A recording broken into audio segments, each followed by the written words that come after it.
ክፍለ ጊዜ ላይ ሥላሴ በአዲስ ኪዳን የሚለውን ነገር እያወራን ነበር።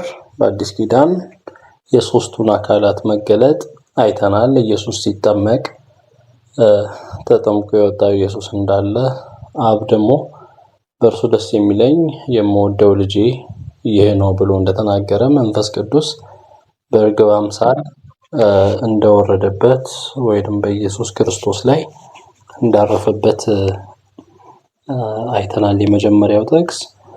ሌላው ጥቅስ አንደኛ ቆሮንቶስ 12:4 ላይ ሶስቱ አካላት እንደተጠቀሱ መንፈስ ግን አንድ ነው ማለት ስጦታዎች ልዩ ልዩ ሲሆኑ መንፈስ ግን አንድ ነው። አገልግሎቱም ልዩ ልዩ ሲሆን ጌታ ግን አንድ ነው። አሰራርም ልዩ ልዩ ሲሆን ሁሉም በሁሉ የሚሰራው ግን ያው አንዱ እግዚአብሔር ነው በሚለው ሰፋ አድርገን ሶስቱ አካላት በአንድነት እንደተጠቀሱ አውርተናል። ዛሬም በአዲስ ኪዳን ላይ ያሉ ጥቅሶችን እናያለን። ሶስቱ አካላት በአንድነት የተጠቀሱበት እነዚህን ጥቅሶች እያየን ያለንበት ምክንያት ሥላሴ ወይንም ሶስቱ አብ፣ ወልድ፣ መንፈስ ቅዱስ የሚለው ሰው የፈጠረው ወይ ሰው ተፈላስፎ ያመጣው ሳይሆን የእግዚአብሔር ቃል እንደሆነ መጽሐፍ ቅዱስ ላይ አንድ ቦታ ብቻ ሁለት ቦታ ብቻ ሳይሆን ብዙ ቦታ በመቶዎች በሚቆጠሩ ቦታዎች ላይ ሶስቱ አካላት አብ፣ ወልድ፣ መንፈስ ቅዱስ እንደተጠቀሱ መጽሐፍ ቅዱስ ያሳየናል ማለት ነው። ዛሬም ኤፌሶን ምዕራፍ 4 ቁጥር 4ን እንደርስና እናነባለን። መጽሐፍ ቅዱስ የያዘ ሰው ቢያነብ አብረን እያነበብን እንቀጥላለን። ኤፌሶን 4:4 በመጠራታችሁ በአንድ ተስፋ እንደተጠራችሁ አንድ አካልና አንድ መንፈስ አለ፣ አንድ ጌታም፣ አንድ ሃይማኖት፣ አንዲት ጥምቀት፣ ከሁሉ በላይ የሚሆን በሁሉ የሚሰራ በሁሉ የሚኖር አንድ አምላክ የሁሉም አባት አለ ይላል። እሺ፣ በዚህ ክፍል ላይ አንድ መንፈስ፣ አንድ ጌታ፣ አንድ አባት ብሎ ሶስቱን አካላት ያስቀምጣል ማለት ነውና እስኪ አንድ በአንድ አንብብልኝ። ማስረሻ ቁጥር 4 ምን ይላል? በመጠራታችሁ በአንድ ተስፋ እንደተጠራችሁ አንድ አካልና አንድ መንፈስ አለ። እሺ፣ በአንድ ተስፋ እንደተጠራችሁ አንድ አካልና አንድ መንፈስ አለ ይላል።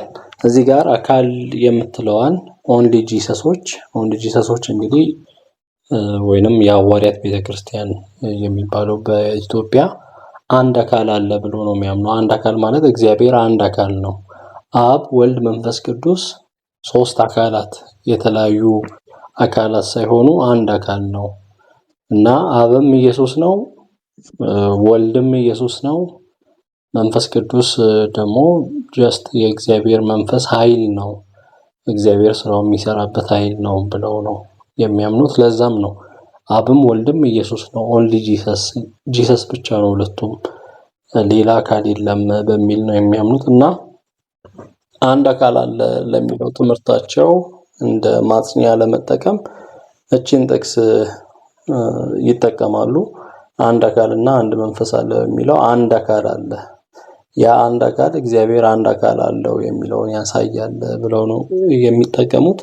ነገር ግን ክፍሉ ላይ እያወራ ያለው አንድ አካል አለ ሲል ስለ እግዚአብሔር አካል አይደለም፣ ወይንም እግዚአብሔር አንድ አካል ነው ያለው ከአንድ በላይ አካላት የሉም በእግዚአብሔር አካላት ውስጥ የሚለውን አይደለም እያወራ ያለው።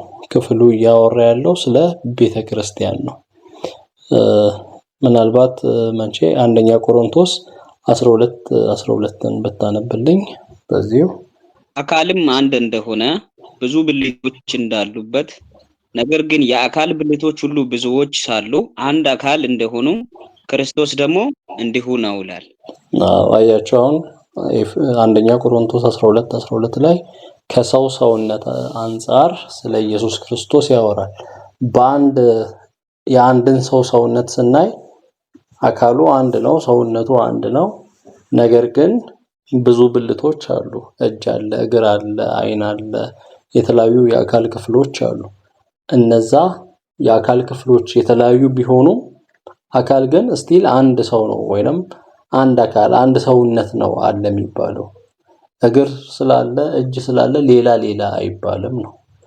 አንድ አካል ሆኖ ከአንድ በላይ ወይንም ብዙ ብልቶች እንዳሉ ክርስቶስም እንደዚያው ነው ይላል። ቀጥል 12 13 ልቀጥል ወይስ 4 እዛ 12 13 ቀጥል። አይሁድ ቢሆን የግሪክ ሰዎች ቢሆን ባሪያዎች ቢሆኑ ጨዋዎችም ቢሆኑ እኛ ሁላችን በአንድ መንፈስ አንድ አካል እንድንሆን ተጠምቀናልና።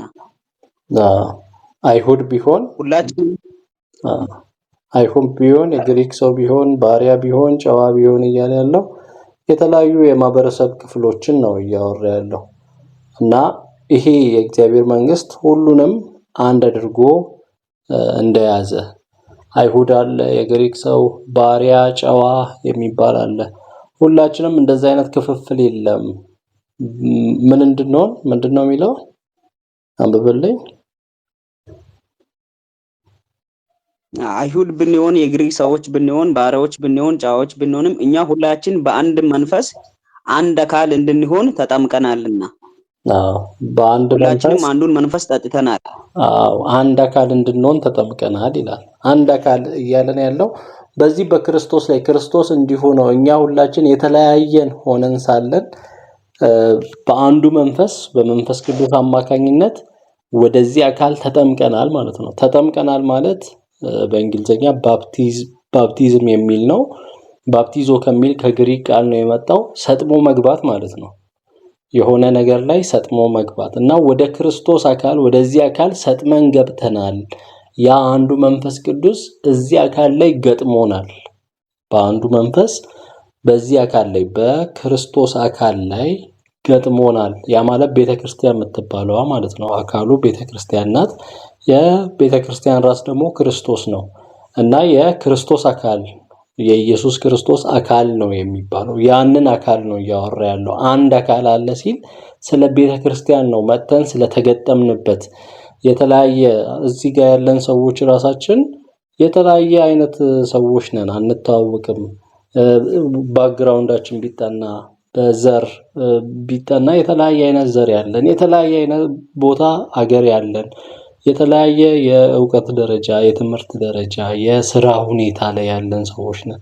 ነገር ግን የተለያየን አይነት ብንሆን እንኳን በአንዱ መንፈስ በዚህ በአንዱ አካል በክርስቶስ ላይ ተገጥመናል ነው።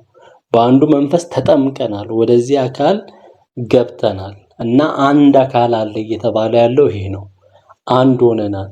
ብዙ የተለያየ ብልቶች የተለያዩ ሆነው አንድ አካል ላይ እንዳሉት እኛም የተለያየን ሰዎች ሆነን እያለ ወደዚህ ወደ አንዱ አካል ገብተናል ነው እያለ ያለው። ስለዚህ ወደዚህ ወደ አንዱ አካል ተጠምቀናል ይላል።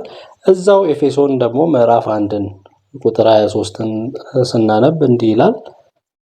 አንብብልኝ። 1:23 ከ21 ጀምሮ አንብብልኝ እስኪ። 21 እሺ። ክርስቶስም ከሙታን ሲያስነሳው ከአለቅነትና ከስልጣናት ከኃይል ከጌትነትም ሁሉ በላይና በዚህች ዓለም ብቻ ሳይሆን ነገር ግን ሊመጣ ባለው ዓለም ደግሞ ከሚጠራው ስም ሁሉ በላይ በሰማያዊ ስፍራ በቀኙ ሲያስቀምጠው በክርስቶስ ባደረገው ሥራ የብርታቱ ጉልበት ይታያል። ሁሉንም ከእግሩ በታች አስገዛለት። ከሁሉ በላይ ራስ እንዲሆን ለቤተ ክርስቲያን ሰጠው። እርሷም አካሉና ሁሉን በሁሉ የሚሞላ የእርሱ ሙላቱ ናት። አያችሁ፣ ቤተ ክርስቲያንን ምን ይላል? አካሉ ይላል። አካሉና ሁሉም በሁሉ የሚሞላ ሙላቱ ናት እና በአዲሱ መደበኛ ትርጉም እግዚአብሔርም ሁሉን ከእግሩ በታች አስገዛለት ለኢየሱስ። በቤተ ክርስቲያንም በማንኛውም ነገር ላይ ራስ አድርጎ ሾመው። ቅድም ያልኳችሁ ኢየሱስ ክርስቶስ የቤተ ክርስቲያን ራስ ነው። እርሷም ቤተ ክርስቲያንም ሁሉ ነገር በሁሉም ረገድ የሚሞላው የእርሱ ሙላት የሆነች አካሉ ናት ይላል እና በእንግሊዘኛ which is his body የሱ አካል body ነው የሚለው his body the fullness of him who fills everything in every way ይላል። ስለዚህ ወደ ኤፌሶን ምዕራፍ 4 ተመልሰን በመናነብበት ጊዜ 4:4 ላይ በተጠራችሁ ጊዜ ወደ አንድ ተስፋ እንደተጠራችሁ ሁሉ አንድ አካልና አንድ መንፈስ አለ የሚለው አካል የሚለው እንግዲህ የእግዚአብሔር አካል በምንልበት ጊዜ ፐርሰን ነው የምንለው። እዚህ ጋር ግን ፐርሰን እያለ ሳይሆን በዲ ነው እያለ ያለው። አራትም በእንግሊዘኛው ስናነብ there is one body and one spirit። ስለዚህ በዲ ስለ አካል እያወራ ያለው ስለ በዲ ነው እንጂ ስለ ፐርሰን አይደለም። የእግዚአብሔር አካላት ስንል ሶስት አካላት አሉ፣ አብ ወልድ መንፈስ ቅዱስ ስንል ሶስት ፐርሰንስ አሉ ነው እያለን ያለነው እንጂ ስለ በዲ እያወራን አይደለም። ስለ እግዚአብሔር አካል ሲወራ ስለ ፐርሰን ነው እየተወራ ያለው። እዚህ ጋር እየተወራ ያለው ግን ስለ በዲ ስለሆነ ቤተክርስቲያንን የሚያሳይ ነው ማለት ነው። እና ይሄ ጥቅስ በምንም አይነት ሁኔታ እግዚአብሔር አንድ አካል ነው ወይንም አንድ ፐርሰን ነው ለማለት የማይሆን ነው። ወደዛ ለመተርጎም የማይሆን ነው። ስለ ፐርሰን ሳይሆን ስለ በዲ እያወራ ስለሆነ ከዛ በኋላ አንድ መንፈስ አለ ይላል። ያው ስለ መንፈስ ቅዱስ ነው። አንድ ጌታ ሲባል አዲስ ኪዳን ላይ አብዛኛው ቦታ ኢየሱስ ክርስቶስን የሚያሳይ እንደሆነ ነው ያወራነው። በግሪኩ ኩሪዮስ የሚለውን ሐዋርያቱ ሲጽፉ እንግዲህ እንደዛ ኩሪዮስ የሚለውን ወይንም ጌታ የሚለውን ለኢየሱስ ክርስቶስ፣ እግዚአብሔር የሚለውን ወይንም ቲዮስ የሚለውን ለአብ ነው በብዛት የተጠቀሙት። ያ ማለት ቲዮስ የሚለው ወይንም እግዚአብሔር የሚለው ለኢየሱስ አይውልም ወይንም ጌታ የሚለው ለአብ አይውልም ማለት አይደለም። ግን በብዛት ጌታ የሚለውን ለኢየሱስ፣ እግዚአብሔር የሚለውን ወይንም ቲዮስ የሚለውን ደግሞ ለአብ ነው የተጠቀሙት። እና ጌታ ስለተባለ እግዚአብሔር አይደለም ወይ አምላክ አይደለም ማለት እንደዛ ማለት አይደለም። ጌታ ማለት ራሱ ትርጉሙ አምላክ የሚለውን ወይንም ያህዌ የሚለውን በብሉይ ኪዳን ያህዌ የሚለውን የሚያሳይ ስለሆነ ያህዌ ደግሞ የአምላክ ስም ስለሆነ እንደዛ እንረዳለን። ይሄው እዚህ ጋር ራሱ በሁሉም የሚሰራ በሁሉ የሚኖር የሁሉ አባት የሆነ አንድ አምላክ አለ ብሎ አብን አምላክ ይለዋል ወይንም ቲዮስ ይለዋል ማለት ነው። ስለዚህ ጌታን ኩሪዮስ ኢየሱስን የሚያሳይ ነው። ቲዮስ የሚለው ወይንም አምላክ ወይንም እግዚአብሔር የሚለው አብን የሚያሳይ ነው። ስለዚህ በዚህ ክፍል ላይ ሶስቱን አካላት በአንድነት ተጠቅሰው ነው የምናየው። ሌላው ወደ አንደኛ ጴጥሮስ 1:2 እንሄዳለን። አንብብልኝ እስኪ። ሶስቱም አካላት በአንድነት የተጠቀሱበት ነው። ይሄ አንደኛ ጴጥሮስ 1 ስንት ነው አለ? 1:2። እሺ ከአንድ ጀምሬ ያነባለሁ። አንደኛ ጴጥሮስ የኢየሱስ ክርስቶስ ሐዋርያ ጴጥሮስ እግዚአብሔር አብ አስቀድሞ እንዳወቃቸው በመንፈስም እንደሚቀደሱ ይታዘዙና በኢየሱስ ክርስቶስ ደም ይረጩ ዘንድ ለተመረጡ በጴንጦስም በገላትያ በቆጵዶቅያም በእስያ በቢታንያም ለተበተኑ መጻተኞች ጸጋና ሰላም ይብዛላችሁ ይላል። እሺ ጸጋና ሰላም ይብዛላችሁ ብሎ ጸጋና ሰላም የሚመኝላቸው ለነዚህ ሰዎች እግዚአብሔር አብ አስቀድሞ ካወቃቸው፣ እግዚአብሔር አብ ዘፋዘር አለ ማለት ነው። ኢየሱስ ክርስቶስን ለመታዘዝ ማንን? ኢየሱስ ክርስቶስን ለመታዘዝ ወልድን ያሳያል። በደሙ ለተረጩትና በመንፈስ አማካይነት ለተቀደሱት፣ በመንፈስ በሆሊ ስፒሪት አማካይነት ሳንክቲፋይ ይለዋል በእንግሊዘኛ፣ ሳንክቲፋይ ለሆኑት ለተቀደሱት። ስለዚህ ሶስቱን አካላት ይሄው በአንድነት የጠቀሰበት ሌላ ማስረጃ ማለት ነው። እግዚአብሔር አብ አስቀድሞ ካወቃቸው፣ ኢየሱስ ክርስቶስን ለመታዘዝ በደሙ ለተረጩትና በመንፈስ አማካይነት ለተቀደሱት ይላል። ስለዚህ አብ ወልድ መንፈስ ቅዱስ ሶስቱም አካላት በአንድነት ተጠቅሰዋል። እና እዚህ ጋር በአንድነት መጠቀሳቸው እንግዲህ አብና ወልድ አንዳንድ ሰዎች መንፈስ ቅዱስ ፓወር ብቻ የሚመስላቸው አሉ፣ ወይንም ኃይል ብቻ የሚመስላቸው ኢነርጂ ብቻ የሚመስል እንደ ኤሌክትሪክሲቲ የሆነን ስራም ብቻ የሚሰራ አድርገው ለሆነ እንደ ኃይል ብቻ የሚያስቡ አሉና እንደዛ እንዳልሆነም ይሄው መንፈስ ቅዱስ ከአብና ከወልድ ጋር እየተጠቀሰ ነው። አብ ፐርሰን ነው ወይንም አካል ነው። ወልድ ፐርሰን ነው ወይንም አካል ነው። ከፐርሰንስ ጋር አብሮ እየተጠቀሰ ነው። መንፈስ ቅዱስም አብሮ መጠቀሱ ራሱ መንፈስ ቅዱስ ኃይል ብቻ ሳይሆን የአካል እንደሆነ ወይንም ደግሞ ፐርሰን እንደሆነ ማንነት እንዳለው ከዛም መረዳት እንችላለን ማለት ነው። ሌላው ይሁዳ 20 እና 21 ምዕራፍ የለውም ቁጥሮች ናቸው። ይሁዳ 20 እና 21 አንብብልኝ። ይሁዳ እናንተ ግን ወዳጆች ሆይ ከሁሉ ይልቅ የተቀደሰው ሃይማኖታችሁ ራሳችሁን ለማነጽ እየታጋችሁ በመንፈስ ቅዱስ ስም እየጸለያችሁ ወደ ዘላለም ሕይወት የሚወስዳችሁ ጌታችንን ኢየሱስ ክርስቶስን ምሕረት ስትጠባበቁ በእግዚአብሔር ፍቅር ራሳችሁን ጠብቁ ይላል። አሁንም ግልጽ በሆነ መንገድ ሶስቱም አካላት ተጠቅሰዋል። በመንፈስ ቅዱስ ጸልዩ ይላል። እኔ ያስኩት አዲሱ መደበኛ ትርጉም ነው። እጅግ ቅዱስ በሆነው እምነታችሁ ራሳችሁን ለማነጽ ትጉ፣ በመንፈስ ቅዱስም ጸልዩ ይላል። ሆሊ ስፒሪት አለ፣ መንፈስ ቅዱስ አለ። አንደኛው አካል የሥላሴ፣ ሌላኛው አካል ወደ ዘላለም ሕይወት የሚያደርሳችሁን የጌታችንን የኢየሱስ ክርስቶስን ምሕረት ስትጠባበቁ ሳለ ይላል።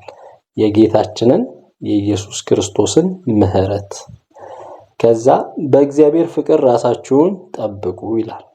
እግዚአብሔር የሚለው አብን ነው የሚያሳየው። በእግዚአብሔር ፍቅር የጌታ የኢየሱስ ክርስቶስን ምሕረት ስትጠባበቁ በመንፈስ ቅዱስ ጸልዩ ብሎ ሶስቱንም አካላት አንድ ላይ ያስቀምጥልናል።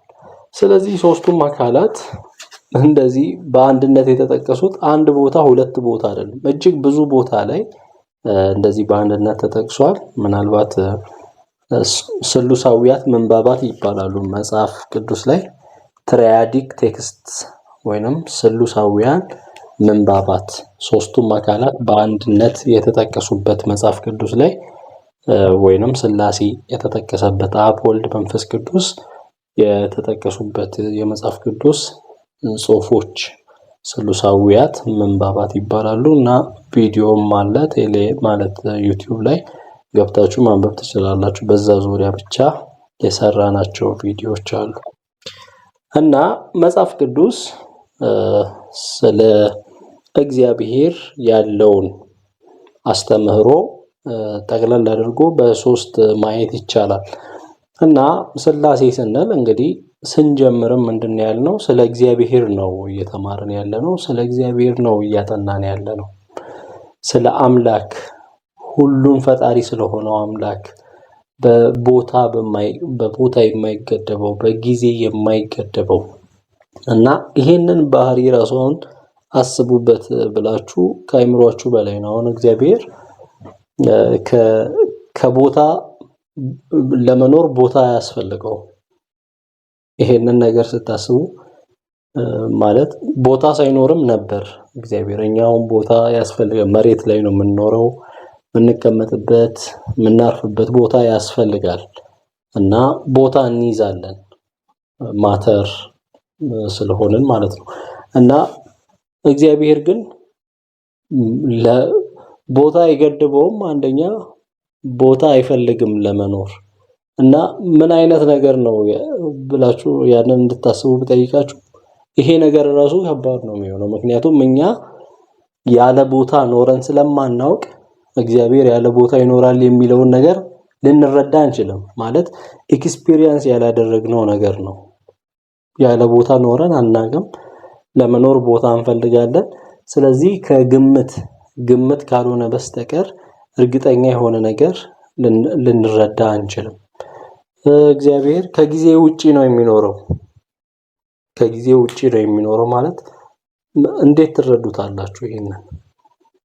እና ጊዜ ማለት እንግዲህ እኛ ጊዜ ውስጥ ስንኖር ምንድነው ማለት ነው? ትላንት፣ ዛሬ፣ ነገ አለ።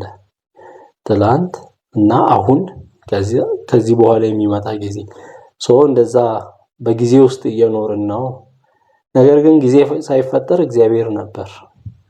ጊዜ የተፈጠረው ለኛ ነው፣ እኛ አለን። ጊዜ ሳይፈጠር እግዚአብሔር ነበር። አስቡ፣ ከጊዜ ውጪ መኖር ምን ማለት ነው? ማለት ትላንት አይኖርም ማለት ነው። ዛሬ የሚባል ጊዜ ነገር አይኖርም። ምክንያቱም ትላንት ጊዜ ስለሆነ ትላንት ዛሬ ነገ የሚባል ከሌለ ምን አይነት ህይወት ነው ያ? አይገባንም። አያችሁ። እግዚአብሔር ግን በጊዜ ያልተገደበ በቦታ ያልተገደበ ለመኖር ምንም አያስፈልገው። እኛ ለመኖር የሆነ ነገር ስለሚያስፈልገን ምንም ሳያስፈልገው መኖርን አንረዳውም። ለዚህ ነው እግዚአብሔርን መረዳት አንችልም ጨርሰን። በቃ እግዚአብሔር ይሄ ነው ብለን መረዳት አንችልም። ከባድ ነው ማለት እግዚአብሔር ከአይምሮአችን በላይ ነው የሚባለውም ለዛ እግዚአብሔር ትልቅ ነው እኛም አናውቀውም እንደሚለው መጽሐፍ ቅዱስ እና ትልቅ ነው። ስለዚህ ሥላሴ ስንል ስለ እግዚአብሔር ነው እያጠናን ያለነው። ስለ እግዚአብሔር ስናጠና ደግሞ ሙሉ በሙሉ እናውቃለን ማለት አይቻልም። ነገር ግን ከዚህ በፊትም እንዳወራነው የሚያስፈልገን ለኛ ለመዳናችን የሚያስፈልገንን ያህል እግዚአብሔር ገልጦልናል። ስለዚህ ያንን ያስረዳንን የገለጠልንን ያህል ለመረዳት እየሞከርን መኖር ነውና መጽሐፍ ቅዱስ ስለ አምላክ ያለው ትምህርት ወይንም የሥላሴ ትምህርት በሶስት አጫጭር እንትኖች ያስቀምጠዋል። አንደኛ እግዚአብሔር ሶስት አካል ነው። ያ ማለት አብ አለ፣ ወልድ አለ፣ መንፈስ ቅዱስ አለ። ሶስት አካል ነው የሚል ነው። ሁለተኛው እያንዳንዱ አካል ፍጹም አምላክ ነው። ያ ማለት አብ አምላክ ነው፣ ፍጹም አምላክ ነው። ወልድ ፍጹም አምላክ ነው፣ መንፈስ ቅዱስ ፍጹም አምላክ ነው እና አብ ወልድ ስንል የግዕዝ ቃል ስለሆነ ሌላ ነገር እንዳይመስላችሁ አባት ልጅ ማለት ነው። አብ ማለት አባት ነው፣ ወልድ ማለት ልጅ ማለት ነው። ስለዚህ አባት ፍጹም አምላክ ነው ወይንም የአምላክነት ባህሪ ያለው መለኮት ነው። ልጅ እንደ አባት ልክ እንደ አባትም አባት ያለው ራሱ የአምላክነት ባህሪ ለልጅም አለው። እንደዛ አይነት የአምላክነት ባህሪ እና መንፈስ ቅዱስም አብና ወልድ ያላቸው የአምላክነት ባህሪ ራሱ ለመንፈስ ቅዱስም አለው ማለት ነው። ስለዚህ አንዱ የአምላክነት ባህሪ በሶስቱ አካላት ውስጥ አለ። እዚህ ጋር ሶስት አምላክ የማይሆንበት ምክንያት ሶስት አምላክ አይደለም። ሶስት አምላክ የማይሆንበት ምክንያት አንዱ የአምላክነት ባህሪ ነው ወይንም ኔቸር ወይንም ኢሴንስ ህላዌ የምንለው ባህሪ የምንለው አንዱ የአምላክነት ባህሪ በሶስቱ አካላት ውስጥ አለ ወይንም ለሶስቱም አካላት አለ ነው እንጂ ሶስት የአምላክነት ባህሪ የለም። አምላክነት አይከፋፈልም፣ የሚከፋፈል አይደለም። ኔቸር ነው ወይንም ባህሪ ነው። ኔቸር አይከፋፈልም። ሶስት አካላት ሼር ስላደረጉ ሶስት የአምላክነት ባህሪ አይኖርም ነው።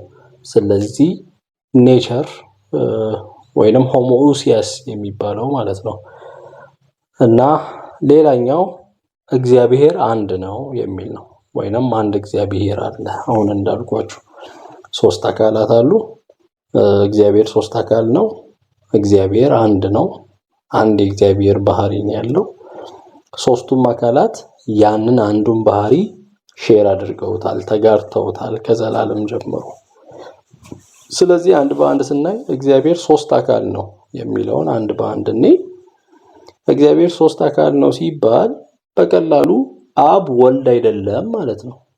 ወይንም አባት ልጅ አይደለም፣ ልጅ አባት አይደለም። እንግዲህ ስሙ ራሱ እንደሚነግረን አባት አባት ነው፣ ልጅ ልጅ ነው። አባት ልጅ ሊሆን አይችልም፣ ልጅ አባት ሊሆን አይችልም። አንደኛ። ሁለተኛ ልጅ መንፈስ ቅዱስ አይደለም። ልጅ የተባለው ኢየሱስ ክርስቶስ መንፈስ ቅዱስ አይደለም። መንፈስ ቅዱስ ኢየሱስ ክርስቶስ አይደለም። ሶስተኛው መንፈስ ቅዱስ አብ አይደለም። አብ መንፈስ ቅዱስ አይደለም። እና ይሄ ነው አንዱ አካል ሌላውን አይደለም ነው። እግዚአብሔር ሶስት አካል ነው ማለት እና ይሄንን መጽሐፍ ቅዱስ በግልጽ አብ ልጅ እንዳልሆነ፣ አባት ልጅ እንዳልሆነ፣ ልጅ መንፈስ ቅዱስ እንዳልሆነ፣ አንዱ ሌላውን እንዳልሆነ በግልጽ አስቀምጦልናል። ለምሳሌ የዮሐንስ ወንጌል ምዕራፍ 1 ቁጥር 1 ጀምረን ስናነብ እስኪ እያነበብክልኝ እንሄዳለን። መጽሐፍም ክፈቱና ዮሐንስ 1:1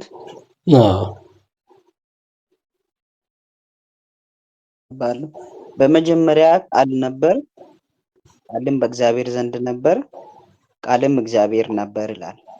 እሺ ከዛስ ልቀጥል? አዎ ቀጥሎ ያለውን አረፍተ ነገር ይህ በመጀመሪያ ይህ በመጀመሪያ በእግዚአብሔር ዘንድ ነበረ፣ ሁሉ በእርሱ ሆነ፣ ከሆነውም አንዳችስ እንኳን ያለ እርሱ አልሆነም። እሺ። እና እዚህ ክፍል ላይ እንደምናነበው ያው ይሄ ታዋቂ ምንባብ ነው። በመጀመሪያ ቃል ነበር ብሎ ዮሐንስ ሐዋርያው ዮሐንስ ሲጽፍልን ስለ ኢየሱስ ክርስቶስ እንግዲህ ኢየሱስ ክርስቶስ አብሯቸው ኖሯል። 3 ዓመት ተኩል ኖሮ ሄዷል ስራውን ከጨረሰ በኋላ። ስለዛ ኢየሱስ ክርስቶስ ሲጽፍ ማን ነበር መጀመሪያ ድሮ እና ስጋ ለብሶ ነው ወይንም ሰው ሆኖ ነው የመጣው። ቃል ስጋ ሆነ የሚል ሰው ሆኖ ከመምጣቱ በፊት ግን ጅማሬው ሰው ሆኖ ሳይመጣም ድሮም የነበረ ነው ይሄ አካል ኢየሱስ ክርስቶስ እንጂ ገና ከማርያም ከተወለደ በኋላ የጀመረ አይደለም። እና ማን ነው ብሎ ወደ ኋላ ያለውን ሁኔታ ነው የጻፈው። በመጀመሪያ ቃል ነበር። in the beginning was the word ነው የሚለው። በመጀመሪያው ቃል ነበር እና ይሄ መጀመሪያ የሚለው የሆነ ጊዜ ላይ የጀመረ ሳይሆን ወደ ኋላ መጀመሪያ የሌለው መጀመሪያ ነው። በመጀመሪያ ስንል ቀድሞ ወይንም ድሮ እንደማለት ነው። እና በመጀመሪያ ቃል ነበር ቃል ነበር ነው። ወደ ኋላ ስትሄዱ ቃል አለ ነው። ድጋሚ ወደ ኋላ በጊዜ ወደ ኋላ ስትሄዱ ቃል አለ። ቃል ነበር ሁሉ ጊዜ። አሁንም ስትሄዱ ቃል አለ። አሁንም ስትሄዱ ቃል የሌለበት ጊዜ የለም። በመጀመሪያ ቃል ነበር ይልና ከዛ ቃልም በእግዚአብሔር ዘንድ ነበር ይላል። በእንግሊዘኛው the word was with God። ያ ማለት ቃል ከእግዚአብሔር ጋር ነበር ማለት ነው።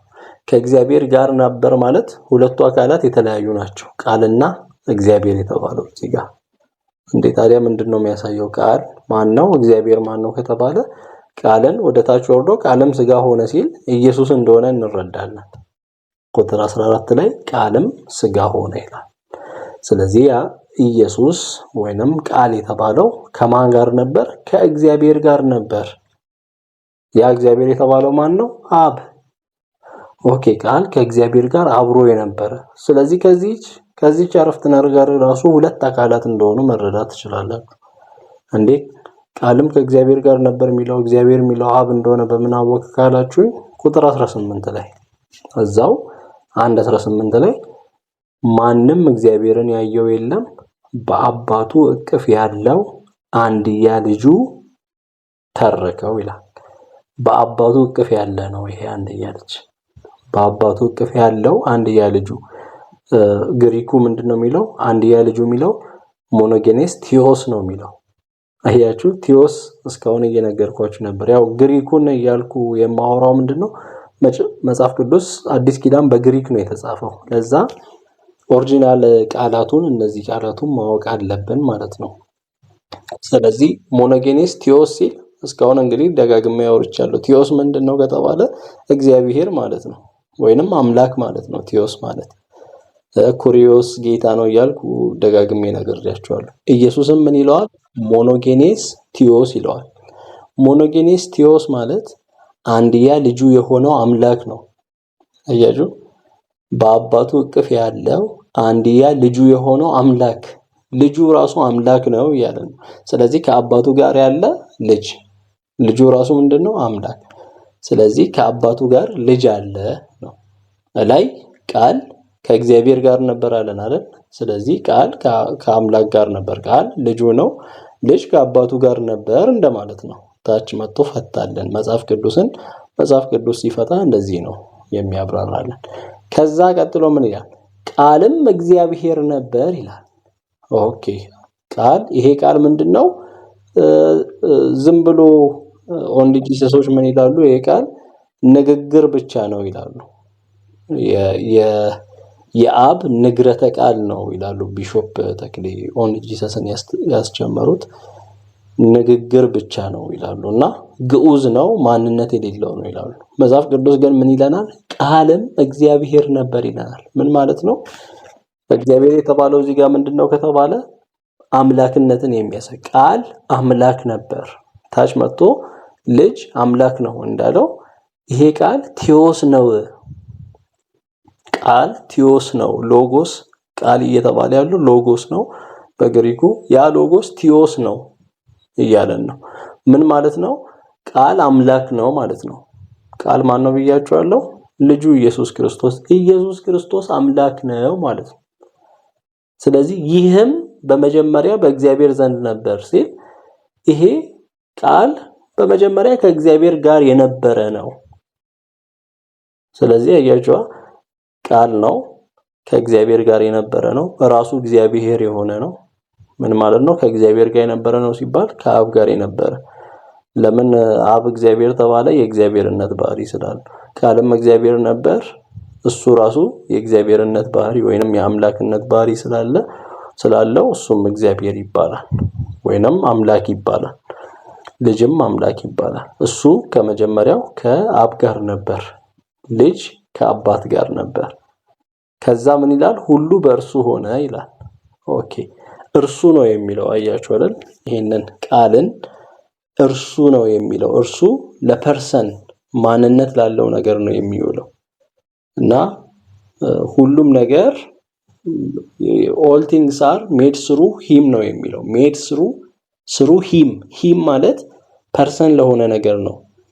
ፐርሰን ላልሆነ ለግዑዝ ነገር ኢት ነው የምንለው። ኢት ማለት ለምሳሌ ለእንስሳ ኢት is a dog፣ ለድንጋይ it is a stone፣ ኢት ነው የምንለው።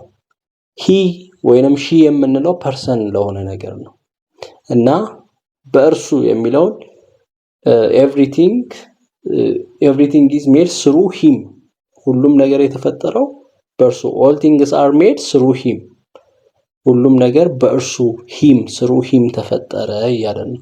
ለዚህ ነው ማንነት ያለው ፐርሰን ነው፣ ማንነት የሌለው አይደለም፣ ግዑዝ አይደለም ይሄ ቃል የተባለው። ስለዚህ በዚህ በዮሐንስ ምዕራፍ 1 ላይ በቀላሉ ምን ተረዳን ማለት ነው? ሁለቱ አካላት የተለያዩ እንደሆኑ፣ አብ ወልድ እንዳልሆነ በቀላሉ ተረዳን ማለት ነው እና ይሄንን ያሳየናል። ሌላ ቦታ ላይ ለምሳሌ የዮሐንስ ወንጌል ምዕራፍ 17 ቁጥር 24 ላይ አንብብልኝ እስኪ። አባት ሆይ ዓለም ሳይፈጠር ስለወደድከኝ የሰጠኝንም ክብሬን እንዲያዩ እኔ ባለሁበት የሰጠኝን እነርሱን ደግሞ ከኔ ጋር የሆኑ ዘንድ እወዳለሁ ይላል። እሺ እዚህ በግልጽ ኢየሱስ ክርስቶስ ሲያወራ ስለ አባቱ ሲያወራ አባት ሆይ አንተ እያለ ነው የሚያወራው። አንተ እያለ አባቱ እያለ ያወራል እና እዚህ ጋር አባት ሆይ ብሎ ዓለም ሳይፈጠር ስለወደድከኝ ማን? አንተ። ማንን? እኔን። አያችሁ እኔ ማለት የሚችለው አካል ነው ወይንም ፐርሰን ነው። አንተ የሚባለው ፐርሰን ነው። ስለዚህ ኢየሱስ አባትን አንተ እያለ ነው፣ አባት የተባለውን ፐርሰን። ራሱን ደግሞ እኔ እያለ ነው፣ ራሱን ፐርሰን ስለሆነ። በቀላሉ ሁለት ፐርሰኖች አሉ እዚህ ጋር፣ ሁለት አካላት አሉ እና አንዱ ሌላውን አባት የሚለው ራሱ እንዳልሆነ የምናውቀው ምንድነው? አንተ እያለ ነው እየጠራ ያለው። አንድ ሰው ራሱን አንተ ብሎ አይጠራም። ወንድ ጂሰሶች ምን ብለው ነው የሚያስተምሩት? ራሱ አብም ወልድም ነው ብለው ነው የሚያስተምሩት። ታዲያ እንደዚህ ሲናገር ሲጸልይ እንዴት ነው እየጸለየ ያለው? ምን ብሎ ነው እየጸለየ ያለው? አባትም ልጅም ነው ሲሉ ምን ማለታቸው መሰላችሁ? ልጅ ማለት ስጋው ነው ይላሉ። አባት ማለት ደግሞ ስጋ ውስጥ የሚኖረው መለኮት ነው። ኢየሱስ ክርስቶስ አባትም ልጅም ነው። ልጁ ስጋው ነው። ስጋው የለበሰው ስጋ ውስጡ ላይ ደግሞ መለኮትነት አለ። እርሱ አባት ነው ይላሉ። ታዲያ እዚህ ጋር ምን እያለው ነው? ስጋው ነው አባትነቱን ወይንም መለኮትነቱን አንተ እያለ ያለው። ስለዚህ አንተ ካለ ከዛ ደግሞ ስጋው እኔ እያለ ነው ራሱ። ስጋ እኔ ይባላል ወይ ለብቻ? ከመጀመሩ ነው ስጋ እኔ የሚባለው። እኔ ማለት ማንነት ያለው አካል ነው እኔ ማለት የሚችለው። እኔ ካለ ስጋ ማንነት አለው ወይ የሚል ጥያቄ ያስነሳል። እሱ ራሱ አባትም ልጅም ከሆነ እንዴት አንተ ይላል አባትን? ራሱ እኔ አይልም ወይ? ለምን አንተ እያለ እንደ ሁለት ሰው ያወራል? እና እነዚህ የማያስኬዱ ናቸው። ስለዚህ ዓለም ሳይፈጠር ስለወደድከኝ ይላል። አንደኛ ይሄ መዋደድ ዓለም ሳይፈጠር ስለወደድከኝ መዋደድ ወይንም ፍቅር የፍቅር ህብረት ከአንድ በላይ የሆኑ አካላትም ይፈልግ ነው። አሁን እኔ የሆነን ሰውን ወደድኩ ስል ወይንም እኔ አፍቃሪ ነኝ ከተባልኩ ወይንም ያፈቅራል ከተባልኩ ምንድነው ሌላ አካል አለ ማለት ነው። ሌላ አካል በሌለበት ፍቅር ያፈቅራል ማለት አይቻልም። እግዚአብሔር ፍቅር ነው ይላል መጽሐፍ ቅዱስ አንደኛ ዮሐንስ ላይ። እግዚአብሔር ፍቅር ነው ከተባለ ፍቅር ከአንድ በላይ አካላትም የሚፈልግ ነገር ነው። እግዚአብሔር ደግሞ ፍቅር የሆነው የሆነ ጊዜ ኖሮ የሆነ ጊዜ አይደለም ፍቅር የሆነው። እግዚአብሔር ፍቅር ነው የተባለው ለምንድን ነው ብዬ ብጠይቃችሁ እኛን ስለወደደ ልትሉ ትችላላችሁ። ኦኬ እኛ የሆነ ጊዜ ነው የተፈጠርነው። እኛ ሳንፈጠር በፊት ፍቅር ነበር አልነበረም? ዓለም ሳይፈጠር በፊት ፍቅር ነበር አልነበረም? እግዚአብሔር ሁሌም ፍቅር ነው። ስለዚህ ሁሌም ፍቅር ከሆነ ዓለም ሳይፈጠር በፊት ይሄ ዩኒቨርስ ዓለማት ሳይፈጠሩ በፊት ምንም ነገር ወደ መኖር ሳይመጣ በፊት እግዚአብሔር ፍቅር ነበር አልነበረም? ነበር ካላችሁ ማንን ሲያፈቅር ነበር? ፍቅር እግዚአብሔር ፍቅር ነው ከተባለ የሚፈቀር አካል መኖር አለበት። የሚፈቀር አካል በሌለበት እሱ ፍቅር ነው ማለት አይቻልም። ስለዚህ ማንን ሲያፈቅር ነበር ብዬ ስጠይቃችሁ ኦኬ እግዚአብሔር ከአንድ በላይ አካላት የእግዚአብሔር አካላት አሉ የሚለው ነው መልስ የሚሆነው። አባትና ልጅ ዓለም ሳይፈጠር በፊት ይዋደዱ ነበር። አያችሁ የእግዚአብሔር አካላት አብ፣ ወልድ፣ መንፈስ ቅዱስ አባትና ልጅ ዓለም ሳይፈጠር ምክንያቱም እዚህ ጋር ምንድነው ዓለም ሳይፈጠር ስለወደድከኝ አየህ ዓለም ሳይፈጠር አባት ልጁን ይወድ ነበር። ስለዚህ ነው እግዚአብሔር ፍቅር ነው የተባለው። ዓለም ሳይፈጠር በፊት ስለወደድከኝ የሰጠኸኝንም ክብሬን እንዲያዩ እፈልጋለሁ። እዚህ ጋር ሁለት አካላት መሆናቸውን የሚያሳየው የሰጠኸኝን ክብሬን እንዲያዩ እፈልጋለሁ ይላል። ማን የሰጠው? አባት ለማን? ለልጁ የሰጠው ክብር። ስለዚህ ክብር ሰጪ ያለ ክብር የተሰጠው ደግሞ አለ። አንዱ ለሌላው ክብር ይሰጣል ነው። ክብር መሰጣጠት ወይንም እንደዚህ ጊቭ ኤንድ ቴክ አንዱ ክብር የሚሰጥ አንዱ የሆነ ቦታ ላይ አባት ልጁን ያከብራል፣ የሆነ ቦታ ልጅ አባቱን ያከብራል፣ አንዱ ሌላውን ያከብራል። ይሄ በአንድ አካል የሚሆን ነገር አይደለም። ሁለት አካላትን የሚፈልግ ነው። አንድ አካል ያከብራል አይባልም። ይሄ ያኛውን ያከብራል ያኛው ይሄኛውን ያከብራል ነው እዚህ ጋር እያለ ያለው። ሁለቱም አንድ አካል ናቸው ካልን አያስኬድም ይሄ ነገር። ሁለት አካላት መሆናቸውን በቀላሉ ማየት እንችላለን። ሌላው ደግሞ ኢየሱስ ለኛ በእግዚአብሔር አብ ዘንድ ሊቀ ካህናትና ጠበቃ ሆኖ እንደሚቀጥል ተነግሮናል። ለምሳሌ አንደኛ ዮሐንስ 2:1 ስናነብ አንብብልኝ። ልጆች ሆይ ኃጢአትን እንዳታደርጉ ይህን እጽፍላችኋለሁ። ማንም ኃጢአትን ቢያደርግ ከአብ ዘንድ ጠበቃ አለን፣ እርሱም ጻድቅ የሆነው ኢየሱስ ክርስቶስ ነው። አያችሁ ኃጢአትን እንዳታደርጉ ነው መጽፍላችሁ፣ ግን ማንም ኃጢአትን ቢያደርግ ከአብ ዘንድ ጠበቃ አለን፣ እርሱም ጻድቅ የሆነው ጻድቁ ኢየሱስ ክርስቶስ ነው። ኢየሱስ ክርስቶስ በአብ ዘንድ ጠበቃችን ነው ለኛ። ሌላ ክፍል ላይ አማላጃችን እንደሆነ ያወራል ሮሜ 8:34። ሊቀ ካህናታችን እንደሆነ ያወራል ዕብራውያን ላይ። እነርሱ እንዳይኖሩ ሞት ስለከለከላቸው ካህናት የሆኑት ብዙዎች ናቸው፣ እርሱ ግን ዘላለም ስለሚኖር ሊያማልድ ይችላል ይላል። በእርሱ በኩል የሚመጡትን ወደ እግዚአብሔር ሊያቀርባቸው ይችላል ይላል። ስለዚህ ዘውትር በሕይወት የሚኖር ሊቀ ካህን ነው። ወደ ማን ታዲያ ጠበቃ ነው ከተባለ ወደ ማን? በማን ፊት? በአብ ዘንድ ጠበቃ አለን፣ እርሱም ጻድቁ ኢየሱስ ክርስቶስ ነው። በኃጢአታችን ምክንያት እንዳንከሰስ በሰራነው ኃጢአት ምክንያት ሕይወት እንዳናጣ ምናምን ማለት ነው። ማን አለን? ጠበቃ አለን፣ የሚታይልን አለ፣ ሊቀ ካህናት የሆነልን አለ። በኃጢአታችን ምክንያት እንግዲህ ማን ይከሳቸዋል ነው የሚለው ሮሜ 8 ላይ።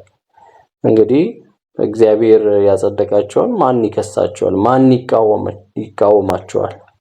የሚቃወም የሚከስ የለም። ማን አለን? ጠበቃ አለን፣ ራሱ ኢየሱስ ክርስቶስ በአብ ዘንድ ጠበቃ። ስለዚህ ይሄ ጠበቃ አለ፣ ጠበቃው ኢየሱስ ክርስቶስ ነው። በአብ ዘንድ አለ የሚለው ከአንድ በላይ አካላት እንዳሉ ስለ እነርሱ እየማለደ ሁል ጊዜ በሕይወት ስለሚኖር በእርሱ በኩል ወደ እግዚአብሔር የሚመጡትን ፈጽሞ ሊያድናቸው ይችላል ይላል ዕብራውያን 7:25።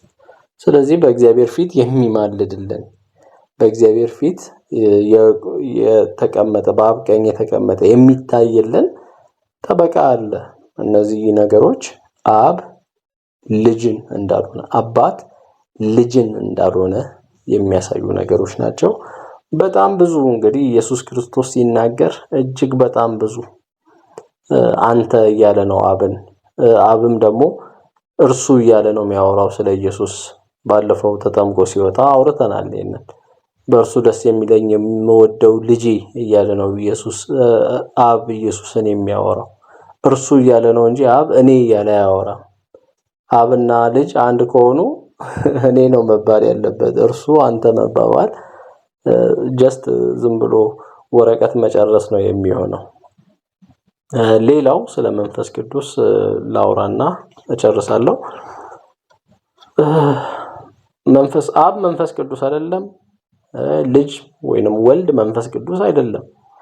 ለምሳሌ አንድ ጥቅስ ሶስቱም አንዱ ሌላውን እንዳልሆነ አንድ ጥቅስ ዮሐንስ 14:26 አንብብልኝ። 14:26 አብ በስሜ የሚልከው ግን መንፈስ ቅዱስ የሆነው አጽናኝ እርሱ ሁሉን ያስተምራችኋል፣ እኔም የነገርያችሁን ሁሉ ያሳስባችኋል። እሺ 25 ከ24 ጀምሮ አንብብልኝ። እንግዲህ ኢየሱስ ክርስቶስ ሊሄድ ነው። አገልግሎቱን የምድር ቆይታውን ጨርሶ ይሄዳልና እንደሚሄድ ሲነግራቸው ለደቀ መዛሙርቱ እንግዲህ ያዝናሉ። ማለት አብረው 3 ዓመት ተኩል ኖረው ኢየሱስ ክርስቶስ አምላክም ሰውም ከሆነ አካል ጋር ኖረዋል እና አምላክ የሆነ አካል አብሯቸው ኖሮ መለየት ከባድ ነው የሚሆነው እና ያዝናሉ። አትዘኑ፣ ወላጅ እንደሌላቸው ልጆች አልተዋችሁም እያለ ሲያጽናናቸው እኔ መሄዴ ይሻለኛል፣ እኔ ካልሄድኩ አጽናኙ ይሻላችኋል፣ እኔ ካልሄድኩ አጽናኙ አይመጣም እያለ ይነግራቸዋል እና አጽናኙ ሲመጣ ያስተምራቸዋል፣ ይመክራቸዋል እያለ ይነግራቸዋል እና በዛ ክፍል ላይ ነው። እስኪ ከ24 ጀምረህ የማይወደኝ ቃሌን አይጠብቅም፣ የምትሰሙትም ቃል የላከኝ የአብ ነው እንጂ የኔ አይደለም። ከእናንተ ዘንድ ስኖር ይህን ነግራችኋለሁ። አብ በስሜ የሚልከው ግን መንፈስ ቅዱስ የሆነው አጽናኝ እርሱ ሁሉን ያስተምራችኋል፣ እኔም የነገርያችሁን ሁሉ ያሳስባችኋል። ማን ነው የሚልከው? እዚህ ጋር አብ ነው የሚልከው። አብ በስሜ የሚልከው አጽናኝ ነው የሚለው እና እዚህ ጋር ሶስቱ አካላት አሉ ማለት ነው። አብ በስሜ የሚልከው አጽናኝ የተባለው መንፈስ ቅዱስ። ልብ በሉ። አብ እንግዲህ ኢየሱስ ከሄዶ አብ አይደለም የመጣው፣ መንፈስ ቅዱስ አብ ነው የሚባል ከሆነ አብ ነው የላከው እንጂ አብ ራሱ አይደለም መንፈስ ቅዱስ። አብ በስሜ የሚልከው አጽናኙ መንፈስ ቅዱስ ግን ሁሉን ነገር ያስተምራችኋል፣ እኔ የነገርኳችሁንም ሁሉ ያሳስባችኋል። እርሱ እያለ ነው የሚያወራው። ስለ መንፈስ ቅዱስ ሲያወራ አብ በስሜ የሚልከው አጽናኙ መንፈስ ቅዱስ ሁሉን ነገር ያስተምራችኋል በሚለው ቃል እርሱ ያስተምራችኋል ነው። እሱ ያስተምራችኋል፣ እኔ የነገርኳችሁንም ሁሉ ያሳስባችኋል። ማን? እርሱ ማን ነው? መንፈስ ቅዱስ። መንፈስ ቅዱስን ማን ነው የሚልከው? አብ የሚልክ ከሆነ አብ መንፈስ ቅዱስ መሆን አይችልም። ኢየሱስ ክርስቶስ እርሱ ያስተምራችኋል እያለ ከሆነ ኢየሱስ ሊሆን አይችልም። ምክንያቱም እርሱ እያለ ነው እያወራ ያለው ስለ መንፈስ ቅዱስ። እኔ እያለ አይደለም። እኔ ተመልሼ እመጣለሁ፣ እኔ ራሴ ነኝ የምመጣው ምናምን እያለ አይደለም። ወይ አብ ነው የሚመጣው እያለ አይደለም። አብ ይልክላችኋል፣ ያስተምራችኋል እርሱ። ሌላው እዚህ ላይ በቀላሉም መንፈስ ቅዱስ ኃይል ብቻ እንዳልሆነ የምታውቁት ወይንም ፐርሰን እንደሆነ ማንነት እንዳለው አካል እንደሆነ የምታውቁት ያስተምራችኋል ተብሏል። እንግዲህ ኃይል ያስተምራል እንዴ? ለምሳሌ ኃይል ሲባል እንደ ኤሌክትሪክሲቲ ሽቦ ውስጥ ሆኖ ያበራል አይደል? እንደዚህ ያበራል፣ ሌሎች ስራዎችንም ይሰራል። ኤሌክትሪክሲቲ ማስተማር አይችልም። ለምሳሌ ኃይል ብቻ ነው። መንፈስ ቅዱስ ኃይል የሆነ ፓወር መስጠት ነው እንጂ ማስተማር አይችልም። ያስተምራል ግን መንፈስ ቅዱስ ያስተምራችኋል ይላል። ማስተማር ከቻለ ያውቃል ማለት ነው። አያችኋ? ዕውቀት ካለው ፐርሰን ነው ማለት ነው። እኔ የነገርኳችሁን ሁሉ ያሳስባችኋል። ሌላው ምን ተብሏል እዚህ ጋር? አብ በስሜ የሚልከው አጽናኙ መንፈስ ቅዱስ። አጽናኙ ኮምፎርተር ወይንም ጰራቅሊጦስ ነው በግሪከኛው። ጰራቅሊጦስ ቅድም ለኢየሱስ የዋለው ነው። አንደኛ ዮሐንስ 2:1 ላይ በአብ ዘንድ ጠበቃ አለን የሚለው ያ ጠበቃ የሚለው ጰራቅሊጦስ ነው። ያ ጰራቅሊጦስ ለማን እየዋለ ነው? ለመንፈስ ቅዱስ። ምን ማለት ነው? አጽናኝ፣ የሚያጽናና፣ የሚደግፍ እንደማለት ነው። አብሮ የሚሆን እንደማለት ነው ጰራቅሊጦስ አጽናኝ የሚለው። እንግዲህ ኤሌክትሪክሲቲ አያጽናናም ወይንም ፓወር የሆነ ኃይል አያጽናናም። ኃይል ብቻ አያጽናናም እና ለማጽናናት ይሄ ማጽናናት ምን የሆነ አካል ነው? አካል የሆነ ወይንም ፐርሰን የሆነ ነው እና ኢየሱስ ክርስቶስ ራሱ እኔ መሄዴ ይበጃችኋል፣ እኔ ባልሄድ አጽናኙ አይመጣም፣ አጽናኙን እልክላችኋለሁ እያለ ሲያወራ ምንድነው አሁን እዚህ ጋር የምንረዳው ምንድነው? ኢየሱስ ክርስቶስ እየሄደ ነው እና በኢየሱስ ክርስቶስ ቦታ ነው እየመጣ ያለው። ልብ በሉ፣ መንፈስ ቅዱስ እየመጣ ያለው በኢየሱስ ክርስቶስ ቦታ ነው። ስለዚህ እየሄደ ያለው ኢየሱስ ክርስቶስ ማን ነው ስንል አምላክ ነው። አምላክ እየሄደ በሱ ቦታ የሚመጣው አካል ከአምላክ ያነሰ ከሆነ ሊተካ አይችልም። ያንን ቦታ የኢየሱስን ቦታ ሊተካ አይችልም። ስለዚህ ምን መሆን አለበት? ከኢየሱስ ጋር በማንነት እኩል የሆነ አካል ነው መሆን ያለበት፣ ያንን ክፍተት ለመሙላት ማለት ነው። ካልሆነ የሚመጥን አይደለም ነው ወይንም አይመጥንም ያንን ነገር። ስለዚህ ኢየሱስ ክርስቶስ እኔ ሄዳለሁ ይመጣል፣ አጽናኙ ይመጣል እያለ ሲያወራ በእርሱ ቦታ እየተተካ ያለው የእርሱን ቦታ የሚሞላ ከእርሱ ጋር እኩል የሆነ አካል ነው መንፈስ ቅዱስ። አያችኋ? አምላክ ነው የምንለው ለዚህ ነው። መንፈስ ቅዱስ እኩል የሆነ ያንን በኢየሱስ መሄድ ምክንያት የሚደርስባቸውን ጉድለት የሚሞላ ነው መንፈስ ቅዱስ። ከአምላክ ያነሰ በማንነት ከኢየሱስ ያነሰ ከሆነ ያንን ክፍተት ሊሞላ አይችልም። በማንነት እኩል ከሆነ ግን ወይንም እንደ ኢየሱስ ክርስቶስ አምላክ ከሆነ ግን ይችላል ነው፣ ያንን ቦታ መሙላት ይችላል። ስለዚህ ያሳስባቸዋል፣ ያስተምራቸዋል የሚባሉት ነገሮች እነዚህ።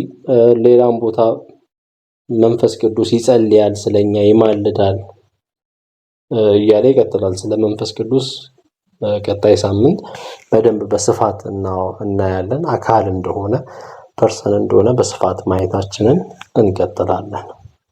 የዛሬው ትምህርታችን ይህንን ይመስላል። ጥያቄ ካላችሁ መጠየቅ ትችላላችሁ።